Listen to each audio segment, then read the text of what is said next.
বিভিন্ন সময় মিছিল হতো, তোমার ভাই আমার ভাই, উল্লুক ভাই ভাল্লুক ভাই, ভাল্লুক ভাইয়ের চরিত্র ফুলের মতো পবিত্র, নামাজ পড়ে না, একত্র, ইয়াবা খাওয়ার ভক্ত। এই সময় মিছিলে জোর হতো, অথচ আল্লাহর নামে একটা তাকবীর তুললাম, জোর হইল না। কোরআনের মঞ্চে কথা বলে না তিন শ্রেণীর লোক। জোরে বলেন কয় শ্রেণীর লোক? এক, যাদের মুখে অত্যন্ত দুর্গন্ধ, ওরা সভা সমাবেশে কথা বলে না, কারণ কথা বললে এই যে কিছুক্ষণ আগে বিড়িতে একটা সুকটান দিয়েছে, এইটা প্রকাশ পেয়ে যায়, এই জন্য কথা বলে না। দুই নম্বরে কথা বলে না কোরআনের মঞ্চে অহংকারী, ক্ষমতার অহংকার, দলের অহংকার, টুপির অহংকার, দাড়ির অহংকার, জুব্বার অহংকার, এই অহংকারীরা কোরআনের মঞ্চে কথা বলে না। তিন নম্বরে কোরআনের মঞ্চে কথা বলে না যারা বুবা। আমি জিজ্ঞেস করতে চাই, এই তিন রোগের রোগী আছে নাকি? তাহলে আওয়াজ যা হবে, মাইক থাক আর যাক, আসতে না জোরে। নারায়ে তাকবীর, নারায়ে তাকবীর, কোরআন সুন্নাহর আলো, নারায়ে তাকবীর। আসুন দল মত নির্বিশেষে মাহফিল থেকে আগে শয়তান তাড়িয়ে নি। কি তাড়াবো? আরেকটু জোরে বলো, কি তাড়াবো? বিভিন্ন সময় আপনারা লক্ষ্য করেছেন, হারবাল কোম্পানির লোকজন কুষ্টিয়ার বিভিন্ন প্রান্ত সেমায় ওষুধ বিক্রি করতে আসে না? আসে না? আসেই কি ওরা ওষুধ বেচা শুরু করে? আসে প্রথমে একটা মাইয়ে ছেলে ফেলেতে গান বলায়, আর মেয়ে আছে যেখানে পাবলিক বসে, মেয়ে মানুষটা গান বললো, কোম্পানির এমডি মেয়েটার হাতে থেকে মাইক্রোফোন তুলে বলে, ভাইয়ারা আমার, আমাদের এই প্রোগ্রামে দাঁড়ানোর আগে পকেট সাবধান। এই যে কোম্পানির লোকজন জনতার পকেট সাবধান করতে এসেছে, আপনারা বলেন ওরা কি আপনাদের কল্যাণ চেয়েছে? কল্যাণটা ওরা কি জন্য পকেট সাবধান করতে বলছে? কারণ মানুষ আছে যেখানে বেলেট নিয়ে পকেট মার থাকে, ও কোম্পানি বুঝতে পেরেছে জনতার পকেট যদি পকেট মার নিয়ে যায়, আমার ওষুধ ঢাকায় ফেরত যাবে, এখানে বিক্রি হবে না। এই জন্য ওর স্বার্থে বলে পকেট সাবধান। প্রশ্ন করতে পারে, হুজুর এমনি অন্ধ মানুষ, জ্ঞান গরিমা নেই, কোরআনের মঞ্চে এরকম হারবালের আপনার এক শোনার জন্য আসতেন কি? বন্ধুগণ, কোরআনের মঞ্চে বসার আগেও শয়তান হতে সাবধান হওয়া লাগবে। এই শয়তান আবার দুই প্রকার। জোরে বলেন কয় প্রকার? মিনাল জিন্নাতি ওয়ান নাস। এক প্রকার জিনের ভিতরে, আর এক প্রকার মানুষের ভিতরে। মিয়া ভাই, জিন শয়তান যে কাজ পারে না, এই মানুষ শয়তান সে কাজ করেই ছাড়ে। জিন শয়তান আল্লাহু আকবার বললে ভেঙে যায়, জিন শয়তান আউযু বিল্লাহ বলে ভেঙে যায়। মানব শয়তান স্বৈরাচারবাদ বিদায় হওয়ার পরেও আল্লাহু আকবারের ভিতরে জঙ্গিবাদ, মৌলবাদের গন্ধ পাচ্ছে। উভয় শয়তানের হাত থেকে নিরাপত্তা দিতে পারে কে?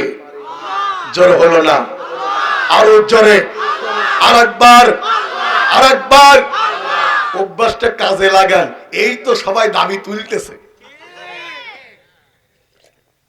সবাই পড়েন, আউযু বিল্লাহি মিনাশ শাইতানির রাজীম, বিসমিল্লাহির রাহমানির রাহিম, والسماء ذات البروج واليوم الموعود وشاهد ومشهود قتل أصحاب الأخدود النار ذات الوقود إذ هم عليها قعود وهم على ما يفعلون بالمؤمنين شهود।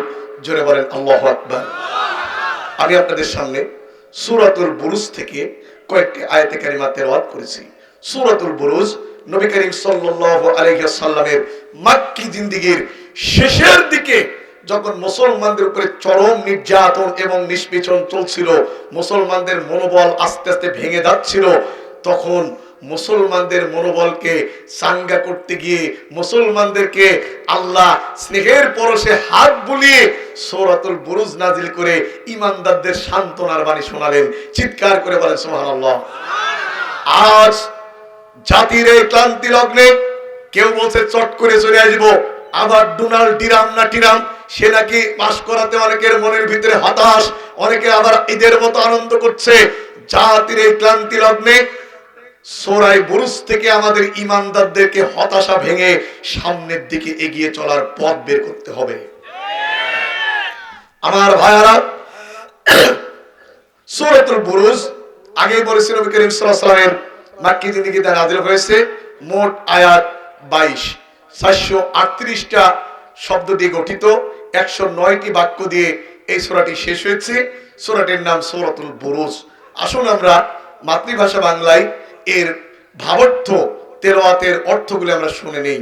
আল্লাহ বলছেন, ওয়াস সামাঈ যাতিল বুরুজ, শপথ নক্ষত্র বিশিষ্ট আসমান সমূহের, ওয়াল ইয়াউমিল মাউউদ, শপথ বিচার দিবসের, ওয়া শাহিদি ওয়া মাশহুদ, শপথ ঈদের দিন এবং জুমার দিনের।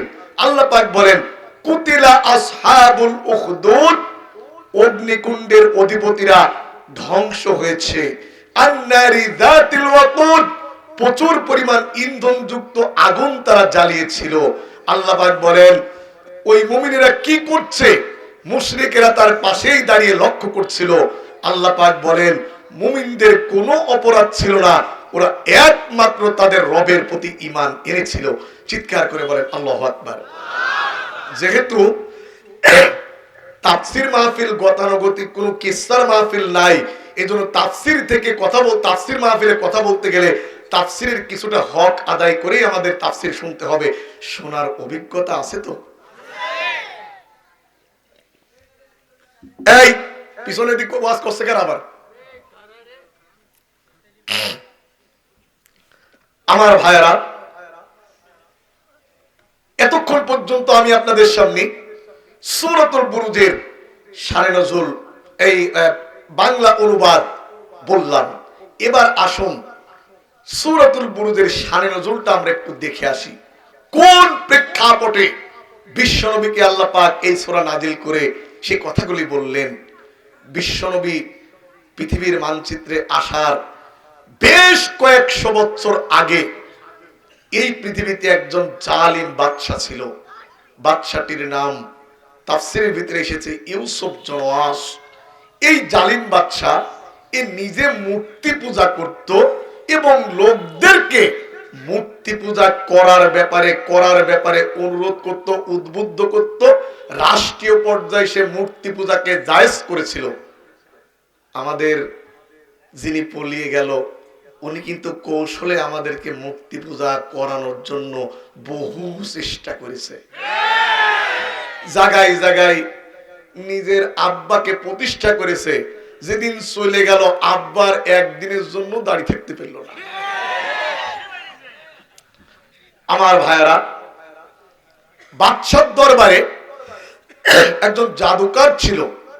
সেই জাদুকর দুয়া দিয়ে ফু দিয়ে বাদশার ক্ষমতা টিকিয়ে রাখতে সাহায্য করত।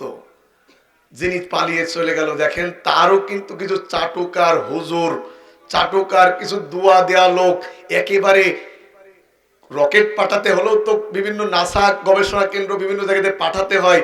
তারও কিন্তু নাসা টাসা না, সরাসরি একেবারে ঢাকা থেকেই তাকে জান্নাতের টিকিট দিয়ে কিছু মৌলবী তাকে জান্নাতেও পৌঁছে দিয়েছিল।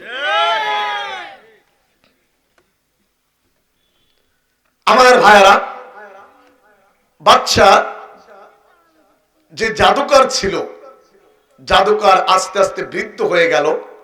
বৃদ্ধ হয়ে যাওয়ার ফলশ্রুতিতে বাদশার কাছে এসে বলছে, বাদশা অনেকদিন আপনার সার্ভিস করেছি, তো আমি দোয়া তাবিজ দিয়ে আপনার ক্ষমতা টিকানোর কাজ করেছি। আপনার কি চলে যাচ্ছেন নাকি?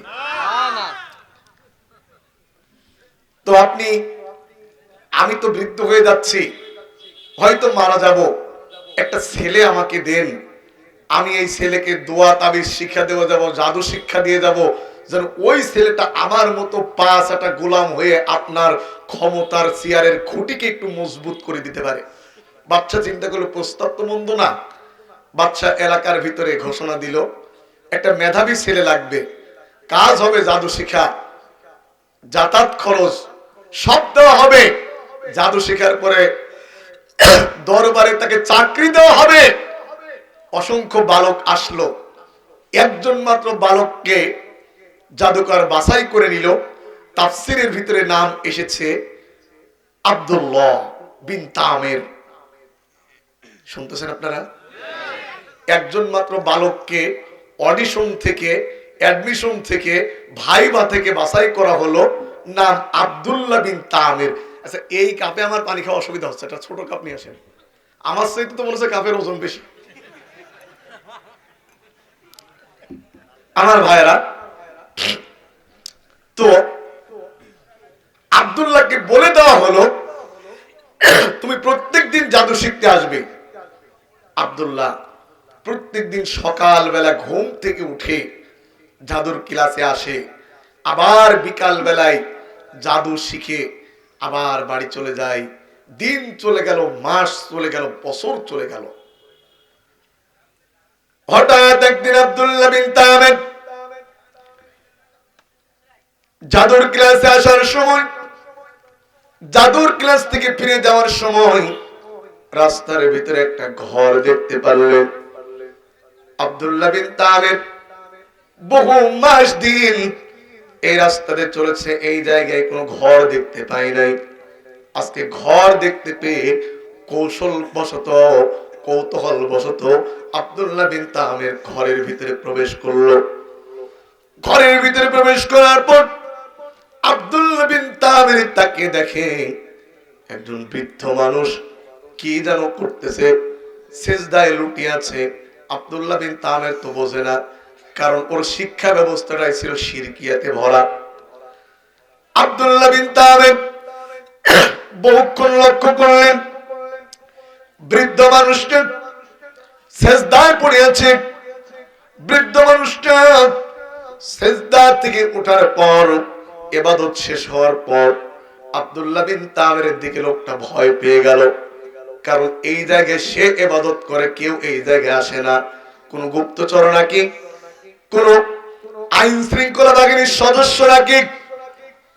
আমরা হুজুররা তো 5 জন বসে এই 5ই আগস্টের আগে 5টা হুজুর এক জায়গায় চাও খাওয়ার পরিবেশ ছিল না। অথচ এই দেশে জোয়ার আড্ডা চলতো, মদের আড্ডা চলতো, পুলিশ প্রশাসন তার পাহারাও দিয়েছে। তাফসীর মাহফিলের অনুমোদন নিতে গেলে গাঁজাখোর, ইয়াবাখোরকে সভাপতি বানিয়ে তারপরে সামনে দেওয়া লেগেছে।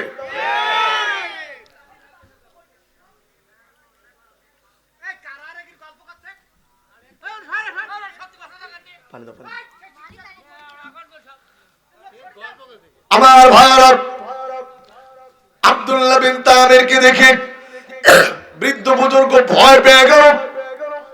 জিজ্ঞাসা করলেন তুমি কে? আব্দুল্লাহ বিন তামির বললেন আমার নাম আব্দুল্লাহ। তোমার বাড়ি কোথায়? বাড়ি অমুক এলাকায়। তুমি এখানে কি জন্য এসেছো? আব্দুল্লাহ বিন তামির বললেন আমার কাজ হচ্ছে আমি প্রত্যেকদিন জাদুর ক্লাস শিখি, প্রত্যেকদিন জাদু শিখে বাড়ি চলে যাই। আর জাদুর থেকে যাওয়ার পর এই ঘরটা দেখে কৌতূহল বশত ঘরের ভিতরে প্রবেশ করলাম। আচ্ছা আপনি বলুন, আপনি এতক্ষণ কি করতেছিলেন? বৃদ্ধ বুজুর্গ ব্যক্তি অকপটে বলে ফেলল, যুবক বালক শোনো, আমি আমার আল্লাহ রাব্বুল আলামিনের ইবাদত করতেছিলাম। চিৎকার করে বলেন না সুবহানাল্লাহ। বালক আব্দুল্লাহ বললেন আপনি কি বাদশার ইবাদত করতেছিলেন নাকি? বৃদ্ধ বুজুর্গ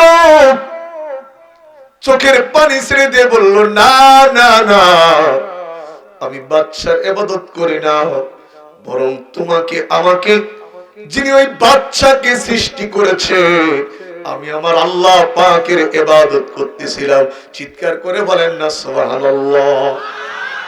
ইবাদত হবে কার জন্য? আমরা সবাই কার ইবাদত করব? গোলাম কার? ওয়া খালাকাতুল জিন্না ওয়াল ইনসা ইল্লা লিয়াবুদুন। মহান আল্লাহ তাআলা বলেন, আমি মানুষ এবং জিন জাতিকে সৃষ্টি করেছি। এই মানুষ এবং জিন একমাত্র শুধুমাত্র কেবলমাত্র গোলামি করবে কার?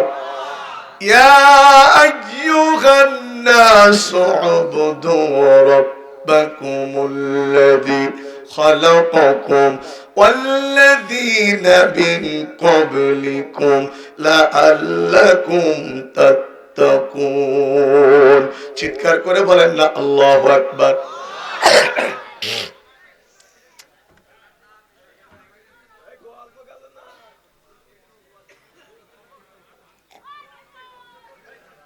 আচ্ছা, আপনাদের সমস্যাটা কি বলেন তো?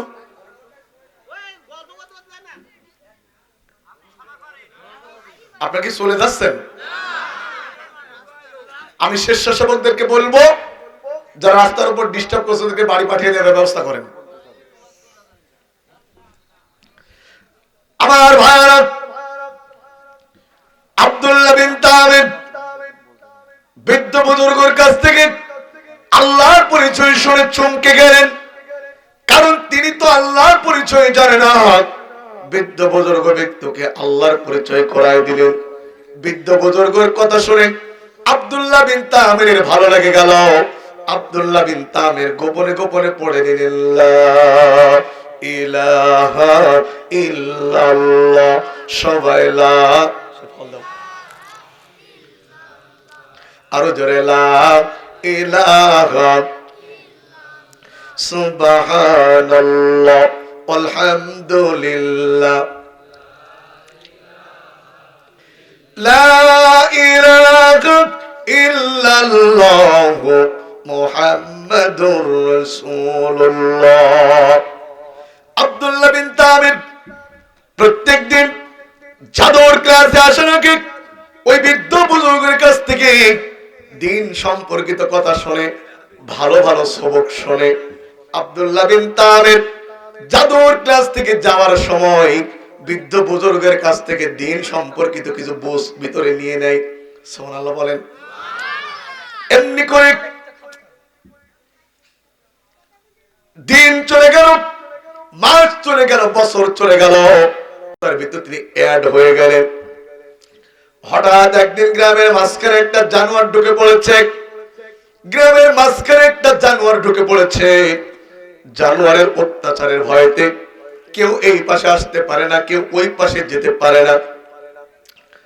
আব্দুল্লাহ বিন তামির জাদুর ক্লাসে আসার আগে রাস্তার উপর জমাটবদ্ধ লোক দেখে জিজ্ঞাসা করলেন, তোমরা এখানে দাঁড়িয়ে আছো কেন? জনগণ বলল, তাকিয়ে দেখো সামনে জানোয়ার। আব্দুল্লাহ বিন তামির চিন্তা করলো, আজকে চেক করা যাবে ওই বৃদ্ধ বুজুর্গ ব্যক্তি ভালো মানুষ, ওই ব্যক্তি সৎ মানুষ, না জাদুকরের ধর্মটা সত্য, এটা পরীক্ষা করা যাবে। আব্দুল্লাহ বিন তামির হাতে একটা পাথর নিয়ে বৃদ্ধ বুজুর্গের কাছ থেকে একটা সবক শিখেছিলেন। সবকটার নাম বিসমিল্লাহ। সবকটার নাম কি? আব্দুল্লাহ বিন তামির বিসমিল্লাহ বলে একটা পাথরে ফু দিয়ে জানোয়ারের গায়ে আঘাত করেছেন। সঙ্গে সঙ্গে জানোয়ারটা মারা গেল। আস্তে করে বলা যাবে কি সুবহানাল্লাহ। সবাই বলছে, মারল কি? কি মারল? কিটা মারল? বলছে, ওই অমকের ছেলে আব্দুল্লাহ বিন তামির এই পাথর মেরেছে। এখন লোকের একটু সমস্যা হয়, আব্দুল্লাহ বিন তামিরের কাছে এসে বলে, আব্দুল্লাহ, সেদিন তো দেখলাম তুমি জানোয়ার মেরে ফেললে, আব্দুল্লাহ একটু পানি পুড়িয়ে দাও তো। আব্দুল্লাহ বলে, পানি পড়ে দিতে পারি, শর্ত হলো একটা, মূর্তিকে পরিত্যাগ করে এক আল্লাহর প্রতি ঈমান আনতে হবে। সকলে গোপনে গোপনে কালেমা পড়ে। আব্দুল্লাহ বিন তামির তাদেরকে কালেমা পড়ে দোয়া করে, যে যেই সমস্যা নিয়ে আসে ওই সমস্যা ভালো হয়ে যায়। আস্তে করে বলে সুবহানাল্লাহ। ইতিমধ্যে আব্দুল্লাহর খবর গ্রাম থেকে শহর পর্যন্ত পৌঁছে গেল। মানুষেরা যার যেই সমস্যা নিয়ে আসে আব্দুল্লাহ বিন তামের দোয়া করে আল্লাহর হুকুমে তা ভালো হয়ে যায়। সবাই বলেন সব ক্ষমতার মালিক কে?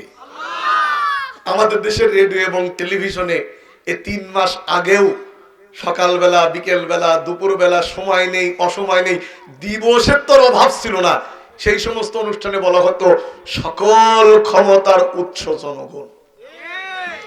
এই জনগণ, এদের যদি হয় 4 বার পাতলা পায়খানা, 3 বার যদি হয় বমি, সমস্ত ক্ষমতার মালিক জনগণ শীত হয়ে পড়ে বলবে আল্লাহ কোথায় গেলে তুমি।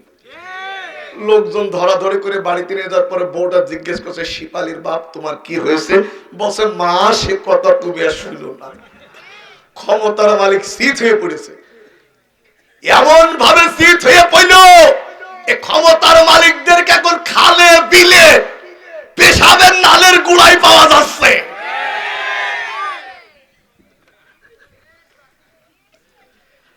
আমার ভারত আব্দুল্লাহ বিন তামির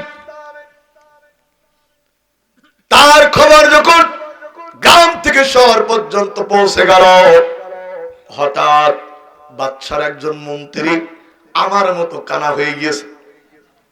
কথা বুঝতে পেরেছেন তো? আমার মতো কানা হয়ে যাওয়ার পর মন্ত্রী বহু টাকা দিয়ে অনেক জায়গায় চিকিৎসা করিয়েছে, কোন ব্যক্তি মন্ত্রীর চোখ ভালো করতে পারেনি। কোন একজনকে বলল মন্ত্রী দড়িয়ে বেরিয়ে লাভ নাই, ওই যে বালক আব্দুল্লাহ বিন তামের কাছে যাও, উনি যদি তোমার জন্য কিছু করে তাহলে তোমার চোখ ভালো হয়ে যাবে। আপনারা বলেন চোখ ভালো করার মালিক কে? ওয়া ইয়ামসাসকাল্লাহু বিদুররিন ফালা কাশিফা লাহু ওয়া ইউরিদকা বিখাইরিন ফালা রাদ্দা লিফাদলিল্লাহ। জোরে বলেন আল্লাহু আকবার। নবী, আল্লাহ যদি তোমার কোনো কল্যাণ করতে চায় তাহলে এই কল্যাণ থেকে তোমাকে কেউ ফেরাতে পারে না। আমার আল্লাহ যদি কারোর বিপক্ষে চলে যায়, রান্না করা ভাত গলা দিয়ে নামতে পারে না। আমার ভাই মন্ত্রী 1 বস্তা টাকা, কয় বস্তা টাকা? কারণ যে জন্ম নিবন্ধনের দাম 50 টাকা তা করতে নিয়েছে 500 টাকা। ছেলে পেলের একটা নারী গর্ভবতী হবে, গর্ভবতী ভাতা করতে নিয়েছে 3000 টাকা। আর ওই যে বুড়ো ভাতা, আমার মতো কানা ভাতা, এক একটা ভাতা করতে নিয়েছে 6000, 10000, মানে যেকেন যারা মানে বল লাগলেই কোনটা সিঙ্গেল হয়ে ভাই 4 হয়েছে না 6 হয়েছে। এখন মন্ত্রী জনগণের মারা টাকা নিয়ে কয় বস্তা? 1 বস্তা টাকা নিয়ে একেবারে চলে এসছে আব্দুল্লাহ বিন তামিরের বাড়িতে। আব্দুল্লাহ, আমার চোখটা ভালো করে দাও। এ দেখো পিছনে তাকায় দেখো কি নিয়ে আসছি। কি নিয়ে আসছে? কয় বস্তা? আর একটু জোরে বলেন কয় বস্তা? এই যে কদিন আগে 2-3 দিন আগে একটা নেতা ধরা পড়লো, আমির হোসেন আমু, ওর বাড়িতে 4 কোটি টাকা পুড়িয়ে গিয়েছে। ওর ভিতরে নিউজ 4 কোটি টাকা যে বাসায় রাখতে পারে, সুইস ব্যাংকে কয় কোটি টাকা রেখেছে, লন্ডনে কয় কোটি টাকা রেখেছে, তাদের আস্থা ভাজন ভারতে কত কোটি টাকা রেখেছে। আমার ভারত আব্দুল্লাহ বিন তামির মন্ত্রীকে বলছে, মন্ত্রী টাকা দিয়ে কখনো আল্লাহর গোলামদেরকে ক্রয় করা যায় না। এ বাংলাদেশে বহু আলেম টাকার কাছে স্বৈরাচারের কদম চেটেছে, কিন্তু কতিপয় কিছু আলেম ফাঁসির মঞ্চে অকপটে জীবন দিয়েছে, জালিমের কাছে মাথা নত করেনি। ওগুলি আল্লাহর ওলি না, যত ওলি সবে আবা কাবা বড় কয়টা। ওয়াজ কিন্তু ঝালমার্কা ওয়াজ হচ্ছে, চলে যাওয়ার সম্ভাবনা আছে।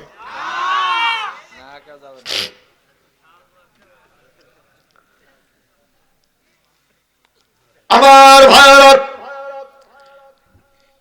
মন্ত্রী বলল 1 বস্তা টাকা নিচ্ছি, আমার চোখ ভালো করে দাও।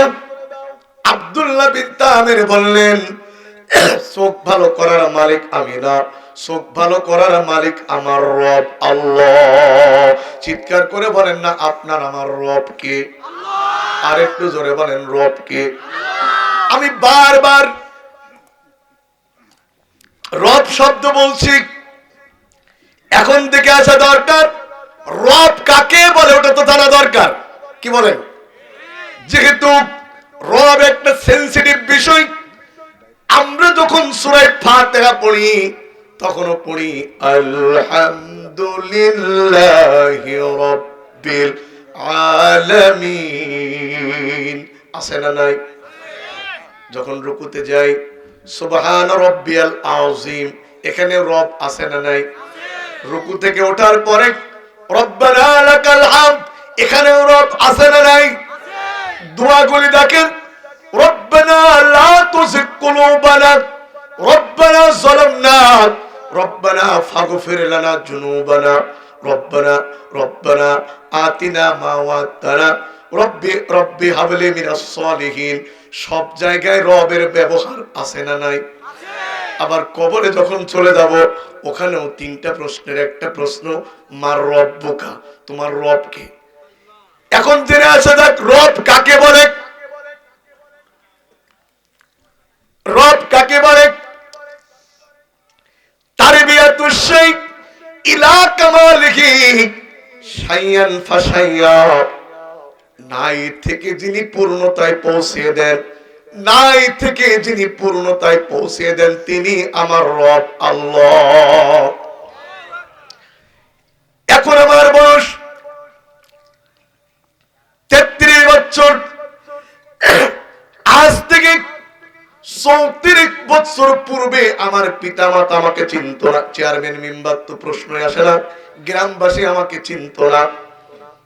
আমাকে বিনা পরিচয়ে পিতামাতার গর্ভে যিনি মানুষের আকারে পাঠিয়ে দিলেন তিনি আর কেউ নন, তিনি রব। এই পৃথিবীর ভিতরে গাছের উপরে ছবি আঁকা মিস্ত্রি পাবেন, টাইলসের উপরে ছবি আঁকতে পারবেন, লোহার উপরে ফটোকপি ছবি আঁকতে পারবেন। আপনারা আমাকে বলেন পানির উপরে ছবি আঁকা যায় এমন কোন মিস্ত্রি কি পৃথিবীর ইতিহাসে আছে? আমি রবের পরিচয় শিখাচ্ছি, একটু লক্ষ্য করেন। নাই থেকে যিনি পূর্ণতায় পৌঁছে দেন তিনি আমার রব আল্লাহ রাব্বুল আলামিন। এক ফোঁটা নাপাক পানি দেখ মায়ের পেটের ভিতরে, পুরুষের স্পার্ম, মহিলাদের ওভাম, পুরুষের শুক্রাণু, মহিলাদের ডিম্বাণু এক জায়গায় করে 40 দিন রাখলেন। 40 দিন পরে এটাকে রক্ত বানালেন, আবার 40 দিন পরে রক্তটাকে আল্লাহ পাক মাংসের টুকরা বানালেন। 43-এর পর মায়ের পেটের ভিতরে আল্লাহ রাব্বুল আমিন বডির আকারে প্রস্তুত করে বাচ্চাটাকে লালন পালনের ব্যবস্থা করে মায়ের নাভির সঙ্গে একটা তার জুড়ে মায়ের সন্তানটাকে বাঁচাবার ব্যবস্থা করলেন। সুবহানাল্লাহ বলেন। আমার বন্ধুগণ, আপনি আমি কি খাবো আমার মা চিন্তা করে নাই, আমার বাবা চিন্তা করলো না। এখন যে দলের জন্য হাপালাপা করি, এই দল মায়ের পেটের খাবারের চিন্তা ভাবনা করে নাই। যিনি মায়ের পেটের ভিতরে আপনাকে আমাকে সূক্ষ্মভাবে খাওয়িয়ে বাঁচিয়ে রেখেছেন তিনি আর কেউ নন, তিনি আমার রব।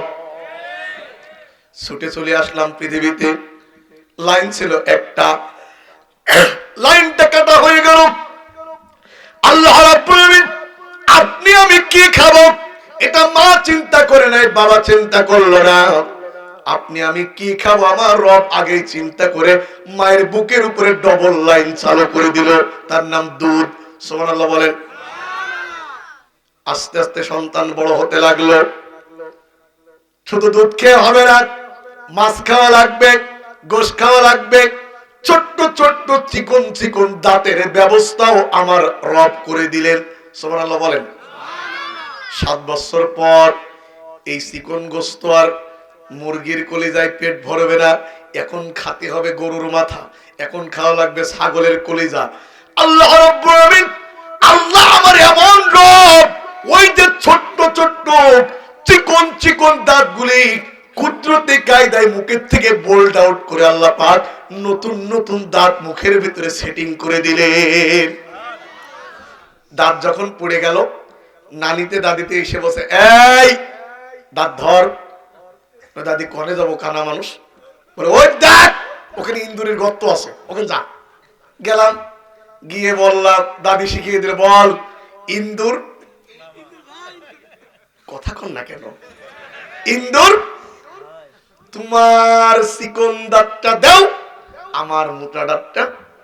ইন্দুরের সঙ্গে কি বন্ধন সৃষ্টি করলাম ভাই? আচ্ছা বলেন, ইন্দুরের কাজ ইর ভুই ধান কাটা, উর ভুই গম কাটা, মা বোনদের কাঁথা কাটা।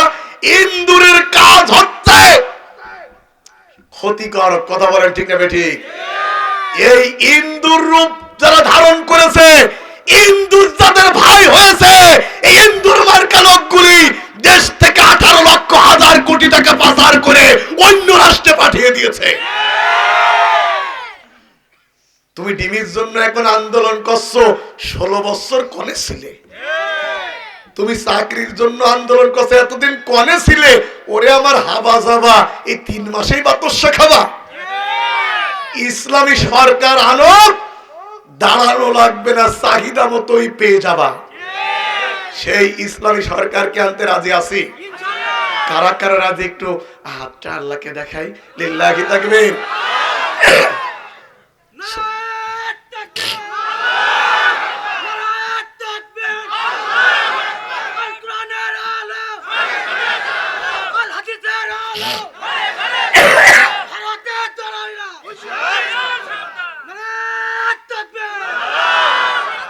এতগুলো লোক, স্লোগান দেওয়া লোক মাত্র একটা, 2 জেলার সীমান্ত মাহফিল গো, অন্তত 4 জন তো হাঁটার দরকার ছিল। আরে যাক, যাই হয়েছে, আগেই বলছি না হওয়ার এটা তো ভালো আছে। যাই হোক, যিনি স্লোগান দিলেন আল্লাহ পাক ওনাকে খালিদ বিন ওয়ালিদের উত্তরসূরি হিসেবে কবুল করুন। আর আমরা যারা তাকবীর দিলাম, আল্লাহ পাক আমাদের সবাইকে তার সহ একই জান্নাতে আল্লাহ পাক থাকার তৌফিক দান করুন। দেখেন, আমিন বলবে তাও হিংসা জ্বালাই বলছে না। একটু জোরে বলেন আমিন, আর একটু জোরে বলেন আমিন। আমি বলছিলাম মন্ত্রীর কথা। আচ্ছা, আমরা কোন সূরা থেকে তাফসীর করছি মনে আছে? আমার ভারত মন্ত্রী 1 বস্তা টাকা নিয়ে আব্দুল্লাহ বিন তামের কাছে গেল। আব্দুল্লাহ বিন তামের বলছে, মন্ত্রী তোমার টাকা আমার দরকার নেই। বলে কি করলে আমার চোখ ভালো করে দিতে পারো? আব্দুল্লাহ বিন তামের বললেন, ভালো করার মালিক আমি নই। জোরে বলেন, ভালো করার মালিক কে? আর একটু জোরে বলেন কে? আব্দুল্লাহ বিন তামের বললেন, কিচ্ছু করা লাগবে না, একটা বার ঘোষণা দাও, লা ইলাহা ইল্লাল্লাহ। মন্ত্রী ঘোষণা দিল। আব্দুল্লাহ বিন তামের আল্লাহর কাছে দোয়া করলেন, আল্লাহ রাব্বুল আলামিন মন্ত্রীর আব্দুল্লাহ বিন তামের দোয়ার বরকতে মন্ত্রীর চোখটা ভালো করে দিলেন। চিৎকার করে বলেন সুবহানাল্লাহ। পরের দিন মন্ত্রী রাজপ্রাসাদে গিয়েছে। বাদশার চেয়ারের কয়েকটা পাশেই মন্ত্রী বসেছে। বাদশা বলছে, মন্ত্রী শুনতে পেলাম তোমার চোখ নাকি কানা হয়ে গিয়েছিল, ব্যস্ততার কারণে আমি যেতে পারিনি। ও দুনিয়াবি যারা দল করো, আল্লাহর দলের পক্ষে যারা নেই, তাওহীদের পক্ষে যারা নেই, ভালো করে শুনে নাও। তুমি মূর্তি পড়ে দেখো, তোমার নেতাও ব্যস্ততার কারণে তোমার পাশে আসবে না। জানাজায় যদিও আসে, তোমার নেতা জানাজায় তুমি মরে গেলে আসবে ঠিকই, আসে ওই মাইক নেবে একটু জানাজায় স্বাগত বক্তব্য দেওয়ার জন্য। এরপরে হুজুরি বলবে, হুজুর জানাজার নিয়ে একটু বাংলায় বলে দেন। এমন নেতার পিছনে মরেছো যে নেতা তোমার জানাজার আরবি নিয়তটাও জানছে না। যে নেতা জানাজার আরবি নিয়ত না জানে, যে নিয়তি না জানে, ওর পরের টুক কি করে জানে? হুজুর বলছে, আল্লাহু আকবার। নেতা একেবারে কুলুপ এটে দাঁড়িয়ে রয়েছে। এরপরে হুজুর আবার দ্বিতীয় তাকবীর, আল্লাহু আকবার। নেতা কুলুপ এটে দাঁড়িয়ে রয়েছে। হুজুর আবার বলছে, আল্লাহু আকবার, দাঁড়িয়ে রয়েছে। চতুর্থ তাকবীরও শেষ হয়ে গেল। এবার নেতা কবরের কাছে গিয়ে বলছে, হুজুর ওই মাটি দেওয়ার দোয়াটা তো আমার জানা নেই, একটু কইয়ে দেন। এমন নেতার পিছনে চলছো যে নেতা তোমার মাটি দেওয়ার দোয়াটাও জানছে না, ওই নেতাদেরকে তালাক দাও, এমন নেতার নেতৃত্ব গ্রহণ করো যেই নেতা তুমি মারা গেলে তোমার জানাজায় আরবি নিয়তি পড়বে না, বরং তোমার জানাজা পড়াবার যোগ্যতা রাখবে। এই জাতীয় নেতার পিছনে চলতে রাজি আছেন কারা কারা? হাত তুলে আল্লাহকে দেখান। নারায়ে তাকবীর। আল্লাহ আমাদের কবুল করুন, জোরে বলেন আমিন।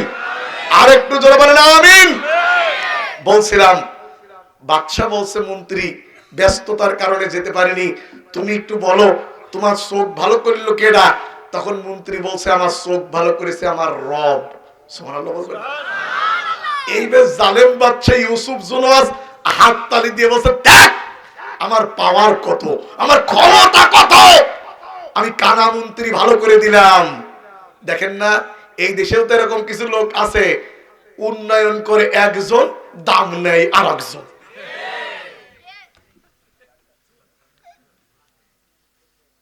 এত ভালো করে বোঝানোর পরও এ পাশে কথা হচ্ছে, নিশ্চয় আমার ওয়াস্তাদের পছন্দ হচ্ছে না।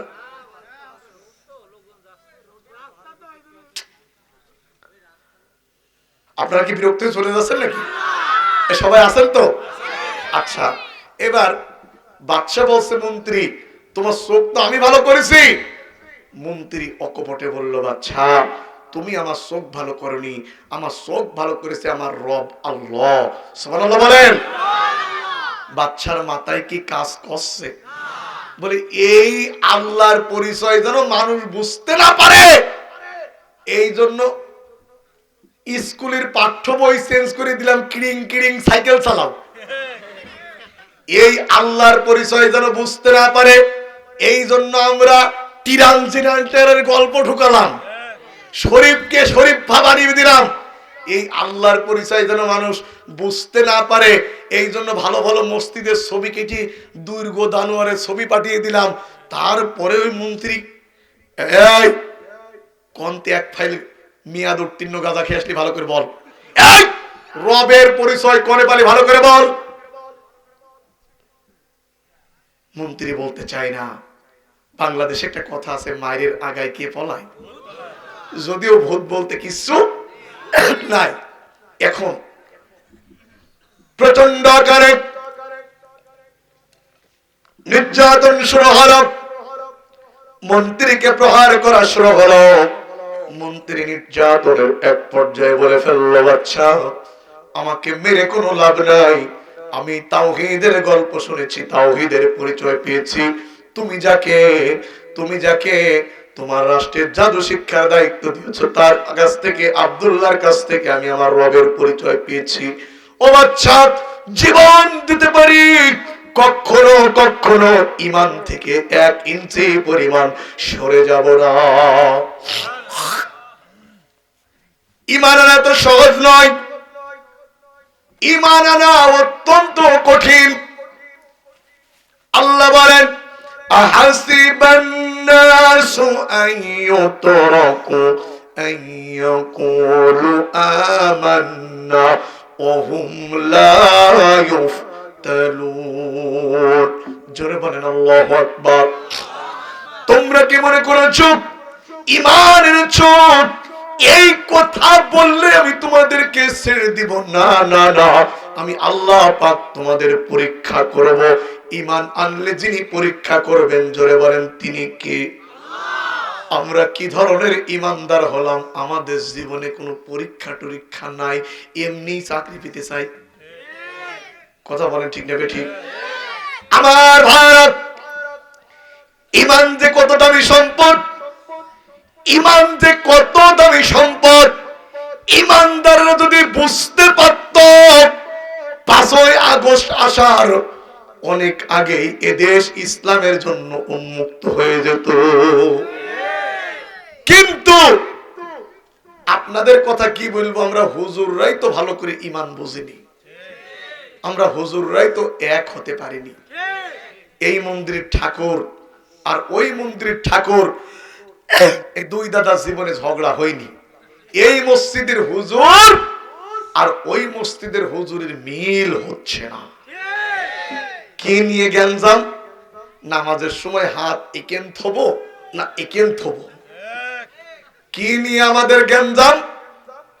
নামাজের পরে সূরা ফাতিহার পরে মাগরিব, এশা, ফজর, জুম্মার দিন আমিন 4 ইঞ্চি মসজিদ উঁচু করে ফেলবো না দোপ করে ফেলবো, এই নিয়ে আমরা দলাদলি গুতোগুতি ঠেলাঠেলিতে ব্যস্ত। কি নিয়ে আমাদের ঝামেলা? তারাবি 8 না 20।